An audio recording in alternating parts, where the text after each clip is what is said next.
the Guy Jeans Podcast. My next guest, Roger Bloom, retired from the California Department of Fish and Wildlife in 2022.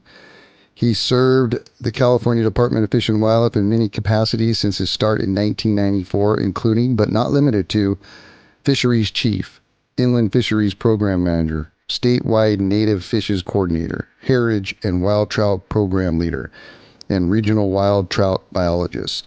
He has worked on many projects throughout California, including chemical treatments, habitat restorations, aquatic sampling, genetic sampling, research, fishing regulations, public outreach, and many others. Some of the topics that we're going to talk about with Roger is the California Heritage Trout Challenge, climate change and trout, the 2021 statewide regulation changes, the golden trout complex, the internet and how it affects to fisheries, fish genetics, angler satisfaction, and challenges in the future of California fisheries. So without further ado, Mr. Roger Bloom.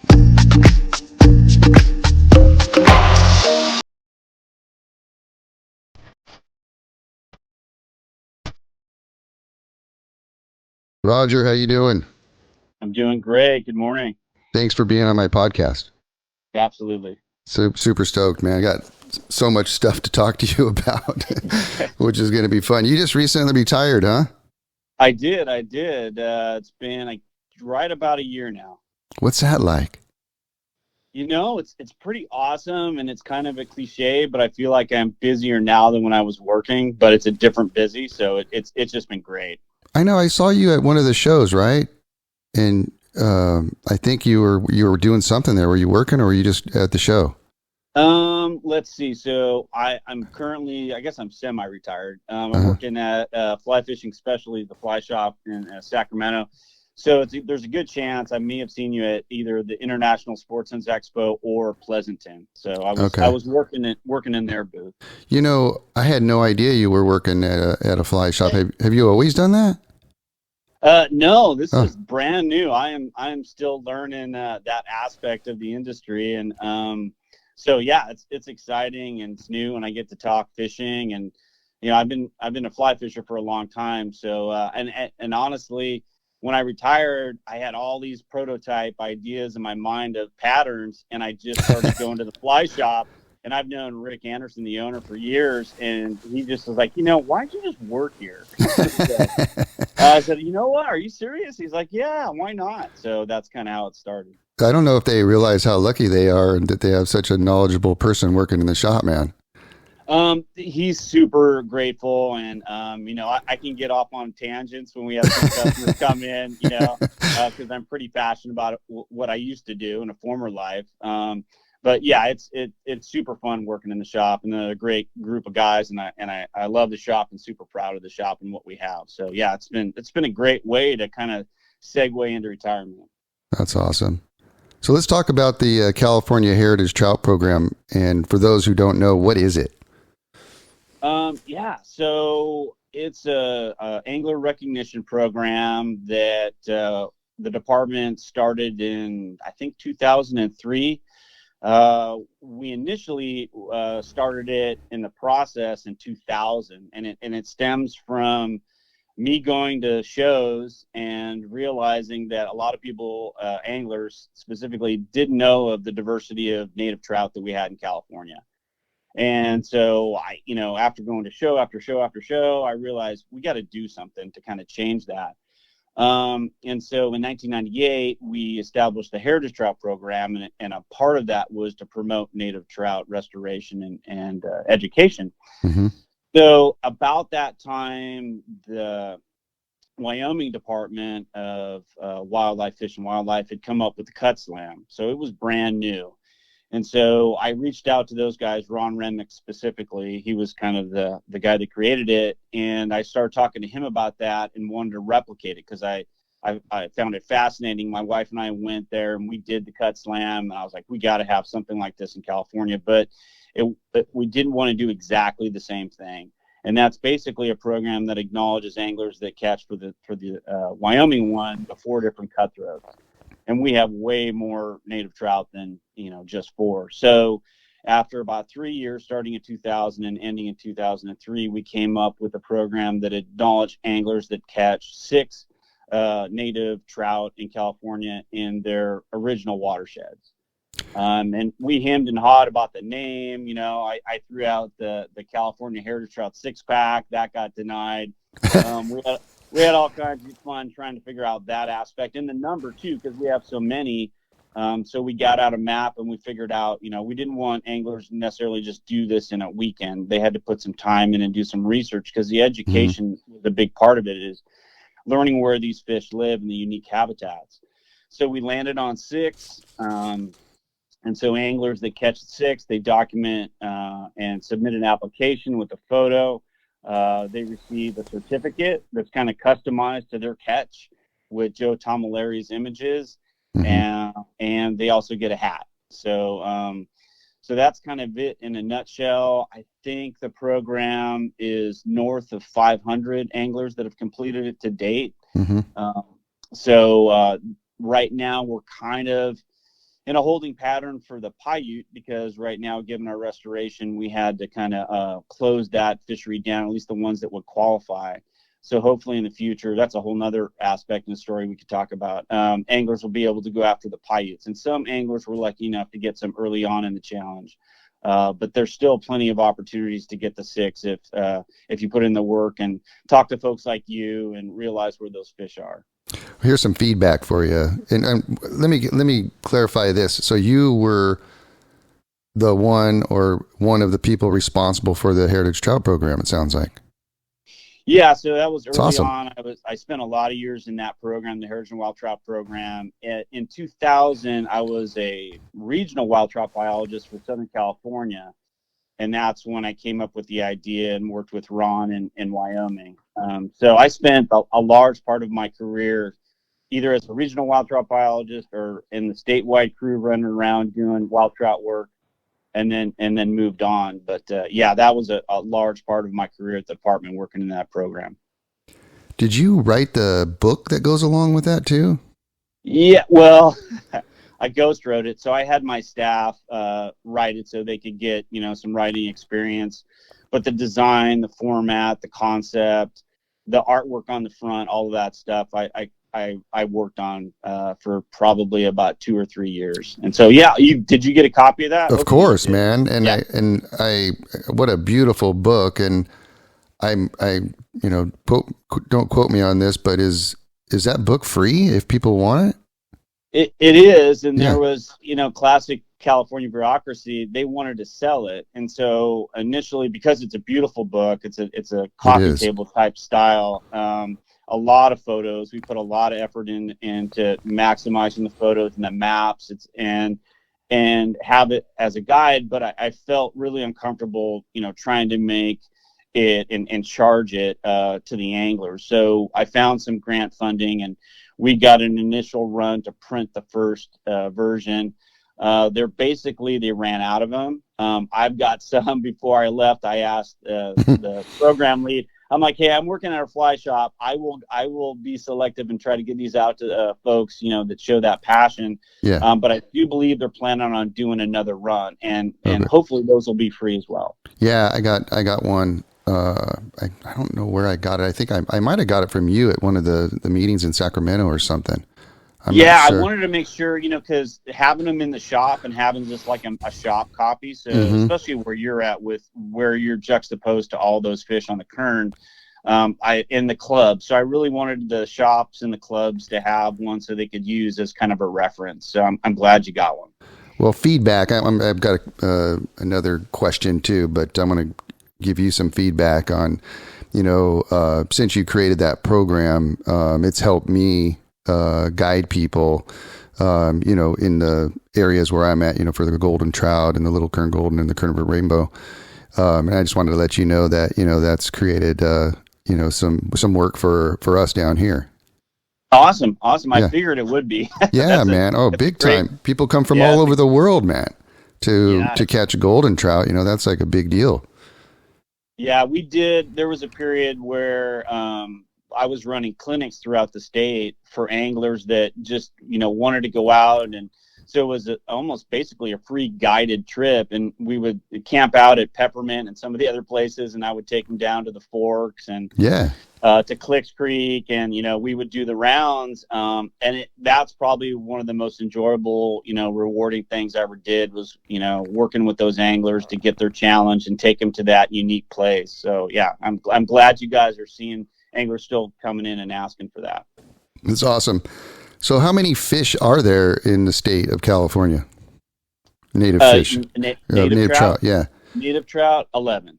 11 as it stands. There are some unique fish in the red band complex, potentially up in Klamath, that we may add to that list. Really?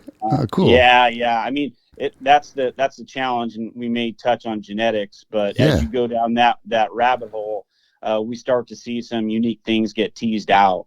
So we may add to that list. That's awesome. And from what I understand, the bull trout was in that mix there for a while, or is it still, or is it extinct? So functionally, it's extinct. As far as we know, there was a action in, I want to say maybe the early 90s to do a reintroduction program with some Oregon bull trout. Oh, awesome. And it was cool. And we had some challenges in regards to private property. And there has been some recent acknowledgments that there may still be some bull trout in the McLeod drainage. But we're kind of challenged with access to be able to verify and get the genetics. But there is the chance that there's still some remnant fish from that reintroduction from the Oregon fish still bumping around in the McLeod. So I heard you say red band complex, and then I also know there's a golden trout complex. So would you mind talking about that? Yeah, sure.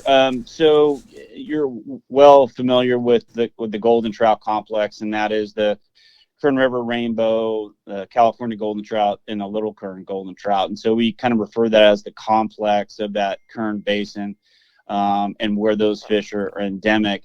We also kind of use that in regards to the upper Sacramento complex for red bands, which have the Goose Lake, the Warner Lakes, and the McLeod.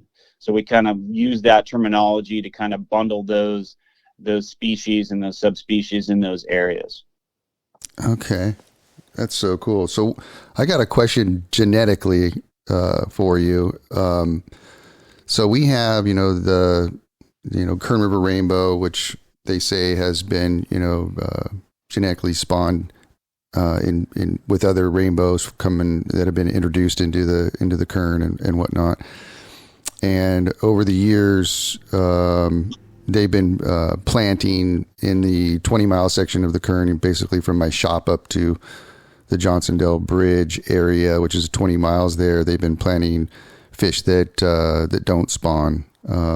And so how's that been working to your knowledge? And then also, one of the things that I've always been kind of baffled about is the fish that they stock in Lake Isabella that can reproduce, that end up going up the North Fork of the Kern. Do you have any thoughts on that? Yeah, so in regards to the Isabella allotment, I can't speak to, their strategy on how I guess those would be considered diploid. I'm not sure 100%.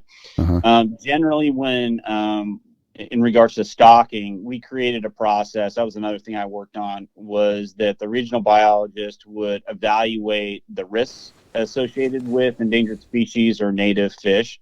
So that would be like the Kern. And we allow some flexibility on making that call. So if they feel like those fish in Isabella really aren't going to be able to make it up, or they're at a number that are so low, they'll likely not have an effect. That could be the call. I wouldn't know how they're making those, Guy. Okay. In regards to the main stem, it sounds like they have gone through that process, and those would be triploid fish, likely going to Johnsondale. And for that exact reason is they feel there is a risk there, so they have to be sterile fish going in at Johnsondale. Okay. And so when somebody catches let's say a wild fish, down towards my shop, would that be considered a Kern River rainbow? In regards to the Heritage Trout Challenge, or just in general, what do we call it? Yeah, like let's say for the Heritage Trout Program, like would that be like if it had all the characteristics of a Kern River rainbow and it was caught, like we're seeing wild fish all the way down to the mouth of the river going into Lake Isabella in that whole zone. So I'm not sure. Probably, I'm sure this year you're going to see a lot of that. Right. Yeah, so that's a great question, and I think going back to the challenge concept, it wasn't a model and a process that was supposed to hold people accountable to genetically pure fish. It was an educational project. Yeah. So when people talked about catching a Kern River rainbow, if they came to me and asked me about it, I would say ultimately do the homework, understand the history behind that drainage. Read Banky, or talk to you guys at that shop, and I would send them up to the forks, just because there's a higher probability that they would get something that looked, quote unquote, like a Kern River rainbow. Yeah. Just because the probability goes up. In relation to if somebody was down at Johnsondale or down by the shop and they caught something and it looked like a Kern River rainbow, and they sent us a picture, and I've seen thousands and thousands of pictures of fish, along with the other people that review these things, and we look at every single picture. If it makes the cut, and they generally, are showing, because you got to turn in 6, so the other 5 are legit, they probably would acknowledge that. If the picture came in and they were blunt fin fish, then we probably would say, hey, why don't you go higher up and try to get something that looks more like a Kern River rainbow, Yeah. And we get those. And I've seen those pictures from those stalkers at Johnsondale, and you reach out and say, hey, we really want you to understand what a Kern River rainbow is. So that's kind of hopefully an all right response to that question. But we really want it to be educational. We want people to really understand the history, enjoy it, and have fun, and not make it, a genetic homework assignment. The last few years, kind of getting off the Kern River rainbow fish, but we've been seeing a lot more browns in our system, and I'm not sure why. And we're talking the North Fork as well. Have you heard of that, or have you heard of people catching more browns as well? No, but it doesn't surprise me. Looking at the data in the program for years and years and years, we've gone through drought cycles before. Yeah. And generally we see a pivot and a change especially on the West Slope Sierra Nevada waters and drought conditions. We see some changes in regards to browns dominating in certain reaches where they weren't before. Or at least a composition shift to browns, because they can deal with some elevated water temperatures a little bit better than some of the other strains of rainbow. So I'm not surprised. I think you may see something different this year in regards to water velocity. Browns, that you get higher water velocities, colder water, and I think they then lose their advantage, and so you may see it pivot back. Okay, interesting. That's what I thought so too. That's interesting. So let's switch over to the South Fork of the Kern, if you don't mind. And being up in the South Fork of the Kern quite a bit, I've seen different types of golden trout, kind of maybe hybrids, where I'm seeing some that look almost pure, and then some that you can tell that have like spots on them, and they're kind of have more of a rainbow hue to them, and is that from hybridization as well, from like the Kennedy Meadows area? Do you know anything about that? Yeah, it could be. You may be spot on. I gave up on trying to make that call back in the day. We had some concepts of no spots below the lateral line, heavy thick spots in the caudal peduncle, and we thought that was the quintessential California golden trout. Anything that was pale or had profuse spotting. But what we found out really is you got to be careful, in that there's some variability in those fish. In regards to the genetics, when you run genetics and we have those pictures and I worked with Christy and Brian and Ken, and we looked at those fish. And you're probably right, especially in those lower sections, below Shaper, obviously. But I'm always really careful and tentative to say when I look at a picture, oh yeah, that's 100% pure California golden trout, because I've been burned. So I think you're probably spot on, but just a little bit of caution in trying to say pure genetically fish with morphology. Thinking about what you just said about the brown trout, in low water years or drought years, that stream, the South Fork of the Kern, has really seen a population increase in brown trout, in my opinion, for sure, in some sections. Have you been up there in a while and seen that? It's been a while since I've been up there. I've heard that from other folks. Have you? I think the guys have been monitoring that. They always have that crew that goes up there all the way up to Templeton, and they've been doing electrofishing. I'm not sure if they're still on that wagon, but I'm not surprised to hear that they've got a leg up in the drought years. I told this story on another podcast, but I was sitting eating lunch, in a meadow up there, and I was watching this little golden trout feeding, and this brown trout came out from underneath the banks, pretty good sized one, and just inhaled that golden trout. It was pretty impressive, to see that there was that big a fish in such a small stream, crazy. Oh yeah, they do well, and the geography, that section right below Templeton Barrier, always we can count on big trout, big browns in there with little tiny goldens inside them for sure. Yeah, that's crazy, man. So what are your thoughts on climate change, with all this different stuff that's going on in regards to the streams and, warmer water and that sort of thing? Do you have any comments on that?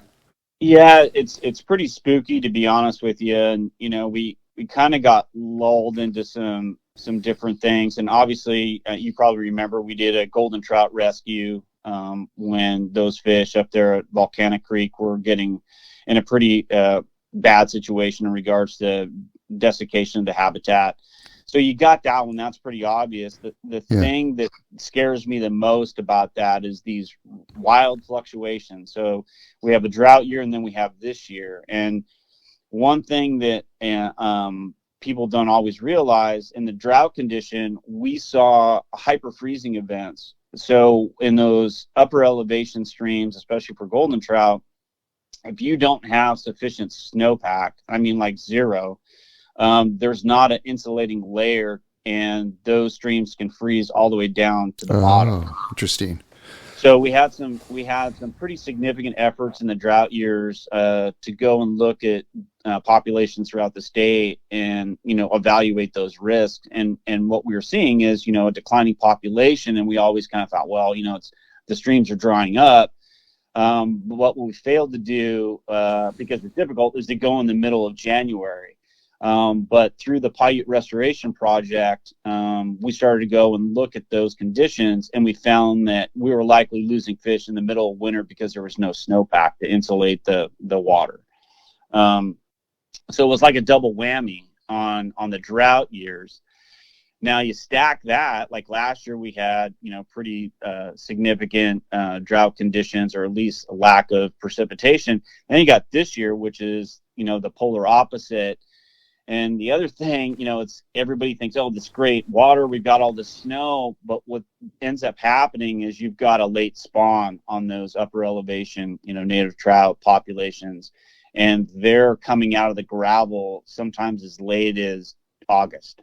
Wow. So in the high country, they got water, that's great, but if you're, coming out of the gravel in August or July, you have a slope, a very short period as a juvenile fish to put on the weight that's got to carry you through the winter. So you stack those little, subtleties on top of each other, and it can be pretty significant with desiccation and winter mortality, and then just a shorter growing period to get you through. It's pretty spooky to me. There's some streams that, and this is crazy to me, and I kind of always have wondered about the stream itself, but I've seen the stream, a golden trout stream, go completely dry, and then and there's nothing there. It's just dirt, and then go back on a really good water year, and the fish are back. It's just, you know what I mean? It was like, what? It's just unbelievable how some of that works.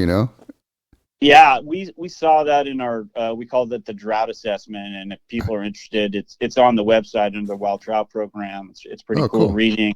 Yeah, and it's amazing, guy. We saw the same thing. You're like, do these things go subterranean? Like, what's happening? Yeah. They're resilient. I mean, you got to hand it to these fish. They've gone through these cycles before.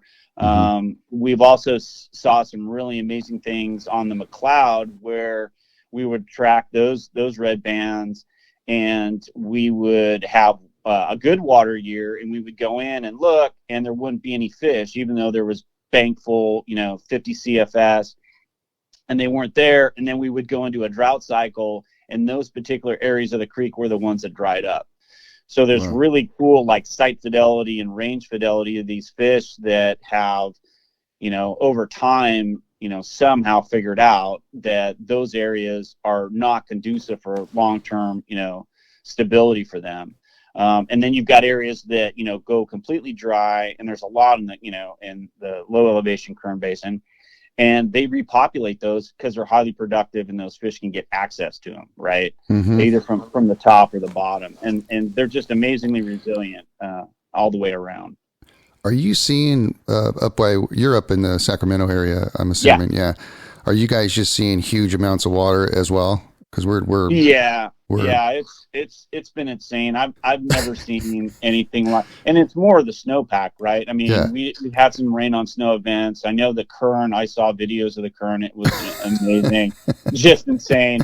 But yeah, I mean, it's statewide. It's going to be really interesting, the response of the fisheries, and how long our limb of the hydrograph goes into the summer. The climate change issue, the other thing I failed to mention, and I always worry about the Kern because it seems like it's habitually burning.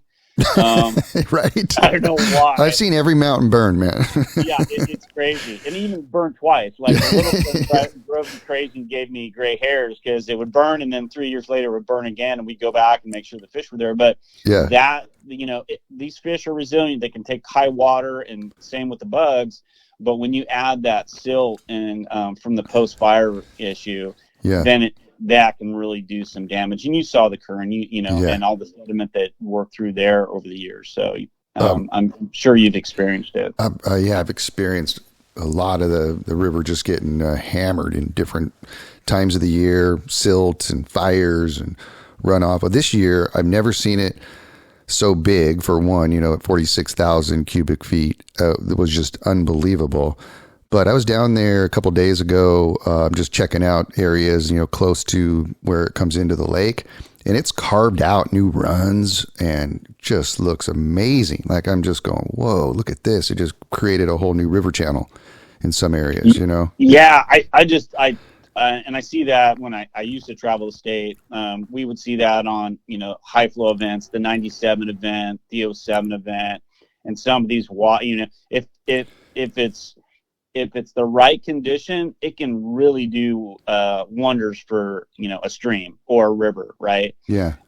It can carve out new habitat. It redistributes bed load and gravel. The crazy thing that I'm super stoked to see, probably not, I'm sure people have had unfortunate luck, but the Tulare Lake, and you talked about the Kern River Rainbow and the Kern Basin, that thing coming back, and the story behind that, and the potential nexus to the fish that you have in the Kern Basin is amazing. And most people were not aware of any of that history of that lake and the connection to the San Joaquin until this year. So interesting. So there's so much water going through the town of Bakersfield right now. It's going right into that lake, huh? It's got to be filling. Yeah, and it's reestablishing the footprint that was there, prior to the diversions. You need a year like this and of this magnitude to kind of do that.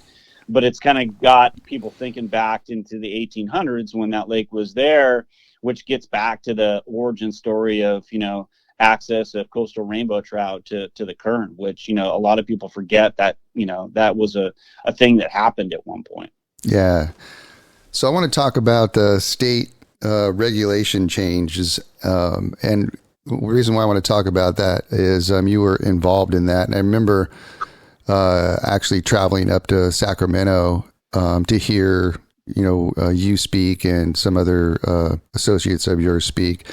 And you were telling me, and one of the other gentlemen was telling me that there was a lot of feedback going on all over the Sierra and California, and a lot of negative feedback that you guys were having to deal with, and that sort of thing. You want to talk about that a little bit? Sure. Yeah, that was rough, huh?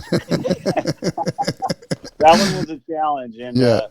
But again, it was a process. I'm super proud of what we did. There were town halls. We took a lot of comments, both verbally at the town halls, written. We read every single one, and that was the point. We wanted to have engagement instead of doing it in a black box. So I was super proud of having that aspect of it, to have and get feedback from anglers. But it was a challenge. I thought I was going to get lynched in Bishop when I did that town hall. It was a challenge, but it was good because we had and allowed that public input. I think the greatest thing that came from that, although we reduced the complexity of the regs, and that was one of our main goals, I think a greater accomplishment in that process was the public involvement and the fact that the regional biologists had to review the regs in their backyard that they may not have thought about or didn't even know how the regs were established, because the people that did it were retired or gone. Mm-hmm. So there was a lot of good, and took a lot of work and a lot of evaluations from regional staff and us in headquarters, working with the public, reviewing all that stuff, working with the NGOs, Cal Trout and Trout Unlimited, and to try to strike a balance, right? Because I think it was one of the commissioners said, well, if one group is super happy, and that's it, you probably didn't do it right. But if everybody's slightly unhappy, you probably hit the mark. And so I felt like we did a bunch of compromise. We tried to find the best fit, and more importantly, we said that the department should go back and review and see if things need to be changed, if there wasn't written in stone, that this was a process, and moving forward to evaluate that. So again, super proud of that. I think it's a work in progress. There's probably some things that are going to have to change given the feedback. It's going to be difficult when you have years like this where you've got all kinds of other variables that are going to affect the fishing and the fisheries. But there was some significant changes, and that I hope the department is still monitoring and looking at moving forward. And what was the reasoning for all the changes? Was it because people were having a hard time catching fish, or just trying to open it up to more anglers in California, kind of a thing? Yeah. So there was a lot of things in social media and speculation on why that was started. Some people said we were trying to sell more licenses, or open it up to sell more licenses. The reality behind it, because I was there in the beginning, was that people were continually complaining to the commission and the department that the regulations were too complex and they couldn't understand them. And there was, 7.5, the special regulations, there was too many of them. And I spent many years of my career explaining how to navigate the regs, because we're one of the most complex, diverse habitats and fisheries in the whole nation when it comes to that. So we're, by design, after 100 years, have a lot of complexity in the regs. So the main reason, if not the only reason, why we took that on was direction from the commission to try to reduce the complexity, especially in 7.5, where we just had hundreds of special regs. And again, when people would ask the commission, why do you have this reg, the department would go, well, that was written a long time ago, and we didn't have a great answer for some of those. So it really was about trying to make it easier to understand, simplify it, and then be able to kind of segue into an online version that would be easier to read through the fishing guide and or the online regs. So what do you think the overall angler satisfaction ratio is out there? Do you think people are stoked and they're catching a bunch of fish out there, and are they getting kind of bummed? In regards to the regs or just in general? Yeah, just, well, in general. I mean, with the regs too, but I mean, do you think that the fishing is people are having a good time out there, and they feel like they're catching a bunch of fish? So great question. And again, I don't have my thumb on the pulse as much as I used to, but I think it's really site specific. I think in regard to the reg change, I think some people are super stoked, and there's some guides out there that are really happy. There's some year-round opportunities that weren't there before.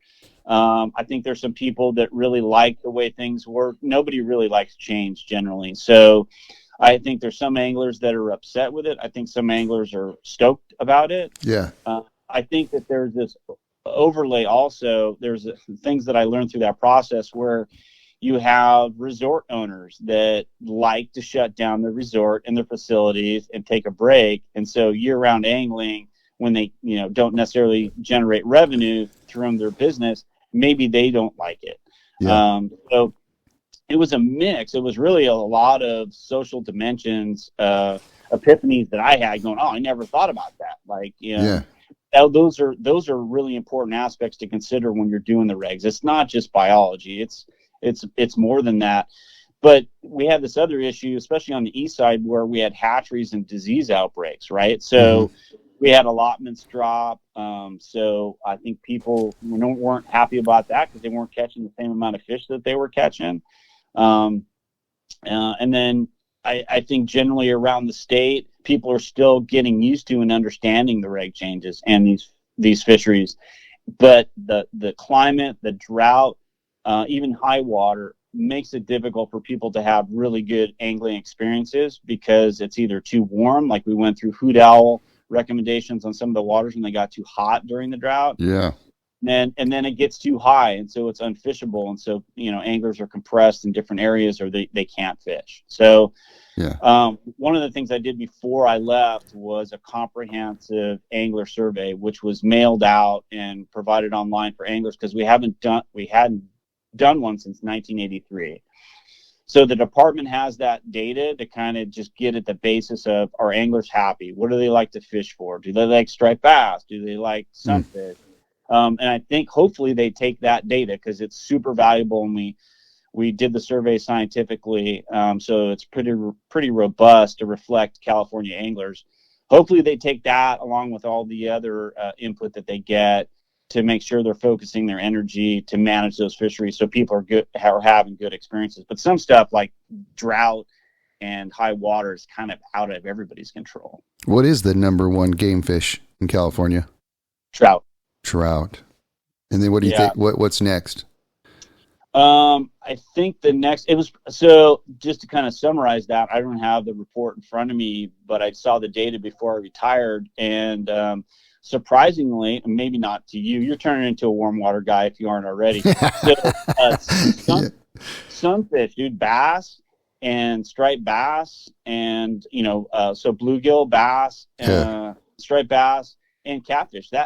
Those are those came up on the list. Those were some shockers to us when we saw the data come in. Trout generally, because we do a lot of planting and it's a very popular fish. That's still number one. But I think the ones that surprised us were the sunfish and the striped bass. That was pretty high.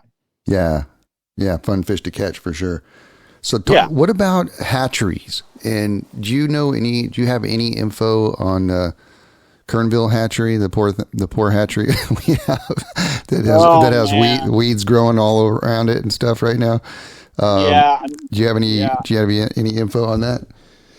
I don't have my thumb on that one anymore. The Kern planning basin, its design and intent was not necessarily to be a broodstock place. We had some thoughts, and I know, the Kern River folks really wanted to see the Kern River rainbow potentially brought up there and reared there. Yeah. But the infrastructure, the plumbing, the water source is provided some significant challenges for those guys down there to have that thing function like a lot of people want it to function.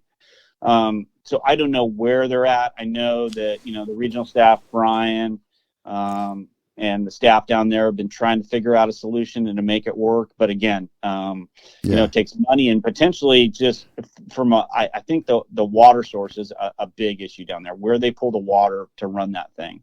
Yeah. And I don't know if they fixed that yet. I don't know what the status is of it. Yeah, that big pipe that comes out of that powerhouse there. Yeah, for cool water and all that. It was going good, man, for a while. They were building new runs and putting in round runs, and it was moving forward. It was really cool, and everybody was really stoked. And then all of a sudden, it just got dropped or something. And I'm still hopeful that there will be a program out there. There's a unique opportunity. I remember talking to Chrissy McGuire in the day and going out to the facility and going, this could be really cool. But again, it's potentially a money issue. It could be an engineering issue. And then water quality on the main stem, and whether or not they can get the right sufficient cool water there. I don't know. I'm hopeful. I know there's a lot of energy locally for that project in the Kern River Rainbow, so I'm crossing my fingers for it. I want to go back to the regulations question again. Do you think that some of the regulation changes in some areas are going to have an effect on some of the fish species, the trout species in those areas? Or do you think it won't have that big of an effect?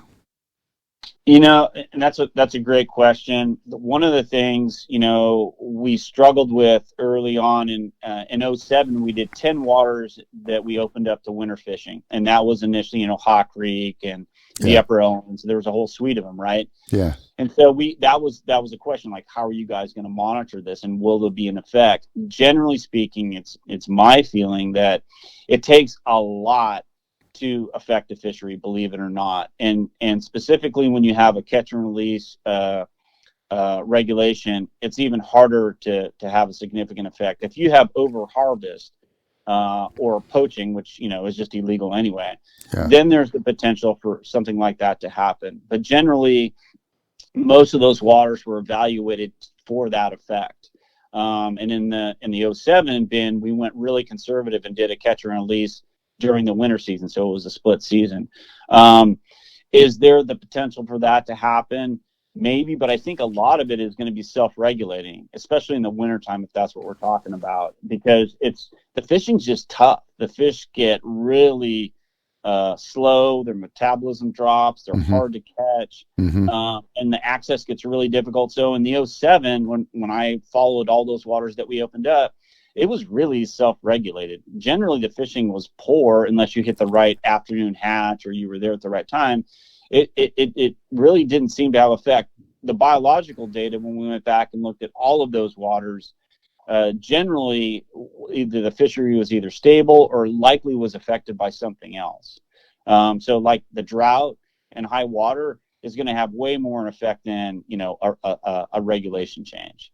But there is the chance, if the bag goes up and people decide to harvest, potentially the angler experience may change, the biomass may shift, the fish will still be there. It's not like I'm fearful of eradication of a population, but the angling experience may change. Fish may get educated, they may get pressured more. You may not have that opening day phenomenon that lasts a couple weeks where the fish are pretty stupid. You may lose that. But outside of that, it's pretty hard to affect a fishery with just angling. Some of the areas where I'm at are kind of self-policing. You can't get to anyways. Right, exactly. It's like 18 feet of snow. You're not going in there. Yeah, and the same thing. So one of the waters we opened up in 2007 was the Upper American drainage and the associated tributaries, and a lot of those fish, even if you had focal areas that saw increased pressure, fish would come down from the watershed and refill those niches and just reload like in a bass fishery. They just reload. And so even some significant focal harvest could be mitigated and compensated for just fish coming from other areas and filling those niches. That's cool. So what do you think about the internet and its effects to the fisheries? Wow. Yeah. So over the course of my career, I've seen pretty significant effects, both good and bad. And, I work in a fly shop now, so I kind of get a taste of it, people coming in. But From my career in monitoring wild trout waters, I could see, and the data showed where this is early internet, when some of the fishing forums or some of the bulletin boards would post a good fishing report, Yeah. we would see a significant increase in angling pressure and harvest on some of those in the matter of weeks, where historically without the internet and social media now especially, the lag periods could be months if it even had any type of an effect. So to me, standing back and looking at this and watching fisheries and social media develop, the speed at which the information is transferred and the amount of information anglers can now get to be able to get access and find these fisheries is unprecedented. And I think it's great for people that are learning fishing and they're coming into the sport, but it's also something that nationally no one's ever seen before. So to me, it's something that us as anglers and the resource managers should keep an eye on. Not that you're going to censor social media, but it's definitely something like on the east side, I saw some stuff getting posted about some, spawning tributaries that historically no one really knew about, just the locals.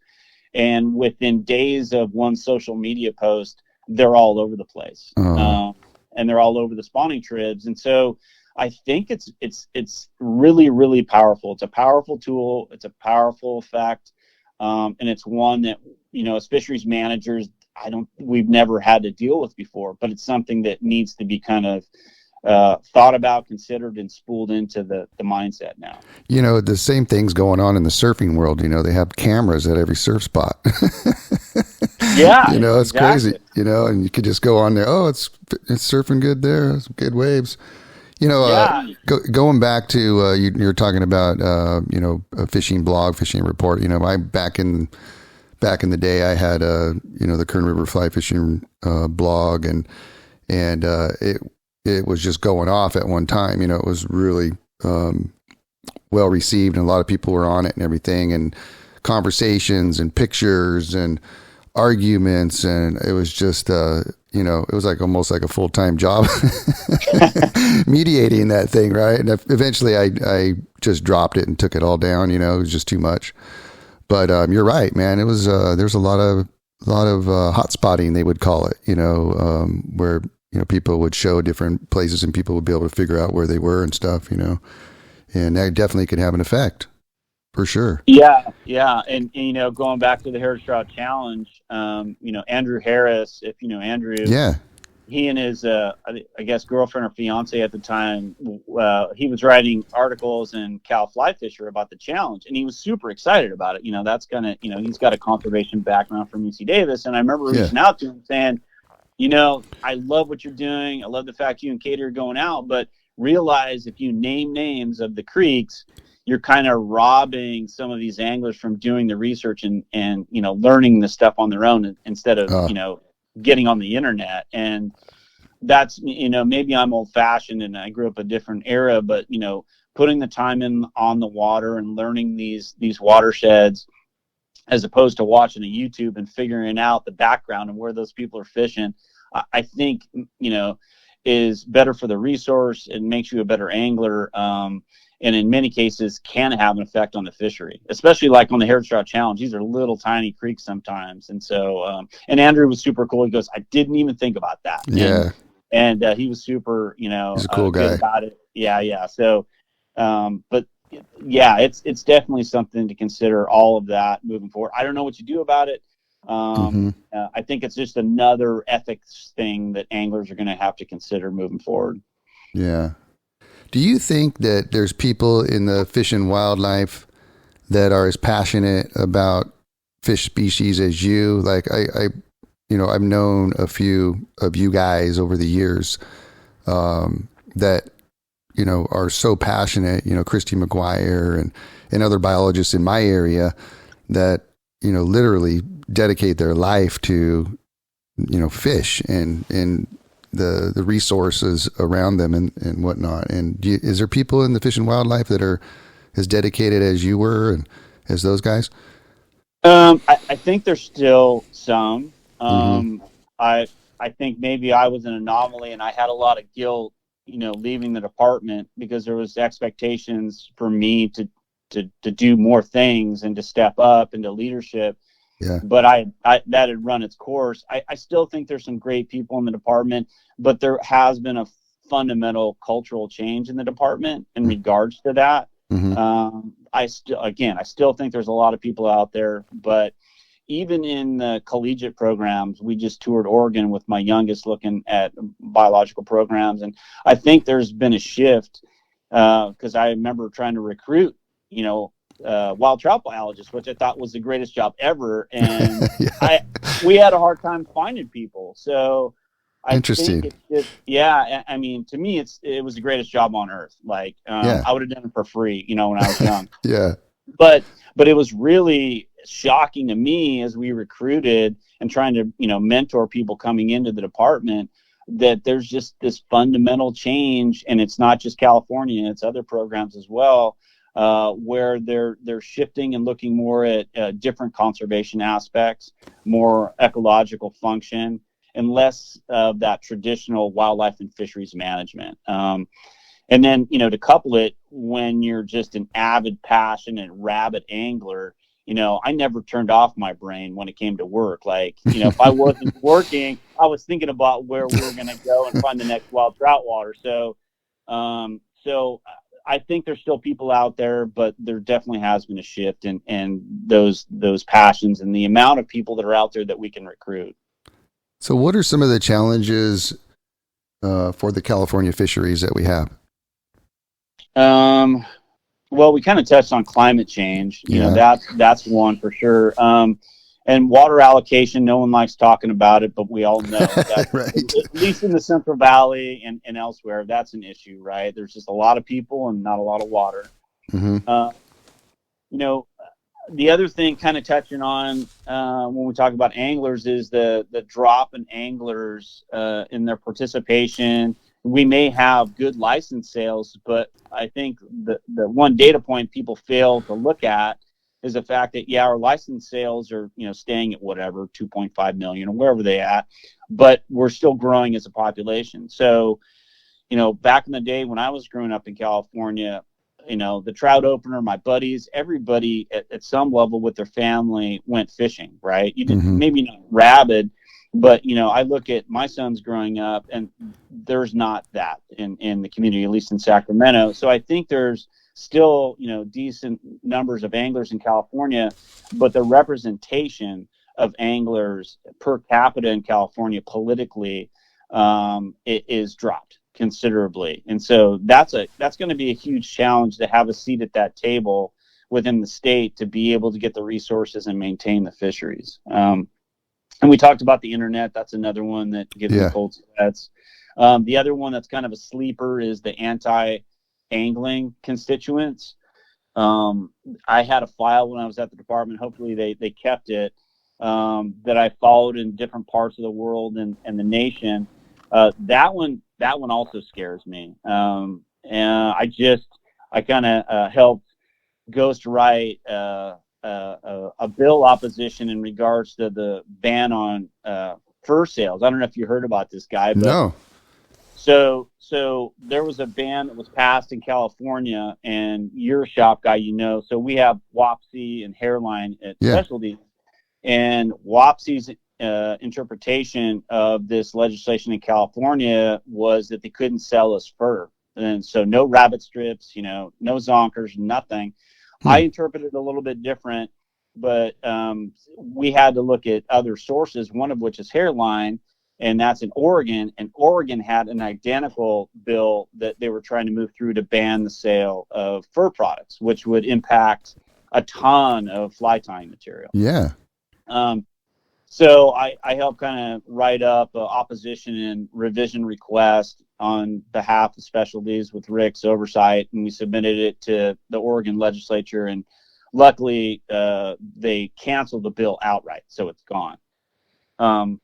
But it's those kind of sleeper things that, like, you didn't know, and you're a shop owner, right? Yeah. So So these things on the outside, without having somebody in the ledge that represents the anglers of California, all anglers, not just fly tires, right? We're a small little niche group, but more importantly, just the anglers in general of California not having significant representation in the legislature through an NGO, I think is a big problem. And all anglers, no matter if you're a fly fisherman or traditional gear, should be concerned, because there's a lot of us here, but not well organized to be able to follow those bills, to weigh in and squash them when they come up. So when an anti-angling bill comes up, I don't know who would step up and represent the anglers of California. There's a few small organizations, but their memberships are small. So that, to me, is a significant challenge facing California. That's interesting. Are you seeing, like, where you guys are you seeing more people getting into fly fishing, or are you guys seeing it kind of taper off a little bit? What are you guys seeing up there? I think, and obviously you're a shop owner, and I think Rick would know a lot more in regards to the data. I think there was a pulse in COVID because people were not traveling. I think there was a huge influx of people wanting to try it. Yeah. Because I don't know if you guys saw it in Kernville. Absolutely. Yeah. Absolutely. Okay. So so that, I think that trend followed through the whole state likely, which is a good thing. It's also, now we have a whole bunch of people that need to learn how to fly fish and ethically, work across waters and whatnot. Yeah. That's a good thing. So I think there was a surge. I don't know if they're going to stick with it. I mean, it's like the river runs through it paradigm issue. When the movie came out, there was a big pulse. Some folks stuck with it and are still doing it to this day. I think it's yet to be determined whether or not they're going to stick through. We have an intro to fly fishing class, and it's usually full every time we have it. So I think it's still holding pretty strong post COVID. Oh, that's cool. Roger, that was amazing, man. Thank you so much for being on my podcast. I don't think the Fish and Wildlife realizes what they've lost, man. Somebody who's so passionate about his work and everything that you've done. I mean, it's benefited me and in my business, and I really appreciate everything that you've done for all the fisheries in this area and in California, man. So thank you very much. Oh, I appreciate it. It means a lot. And I'm glad we got to talk. We've known each other for a while, but we never got to sit down and chat. So this has been great. Thanks for the opportunity. And are you going to be at Bass and Fly again? Absolutely. All right. Well, we'll have to tip a beer during the award ceremony. Yeah. When you win. Right. Man, isn't that fun? Oh, it's a blast. Oh my God, I love that. I like the couple days, coming up to it, because fishing, just free fishing and having fun. Oh my God, I love that. I'm turning into a green fish dude. Yeah, I am. I'm the same way. I'm lucky enough to live here, so I have access to the Delta. So I know. I'm turning the corner. They're on the spawn right now here, so the switch got flipped. So it's looking good. So I'm looking forward to seeing you there at the event and talking more. And thanks again for the invite to be on the podcast. Yeah, thanks again, buddy. We'll talk soon. All right, talk to you later, man. Okay, bye-bye. All right.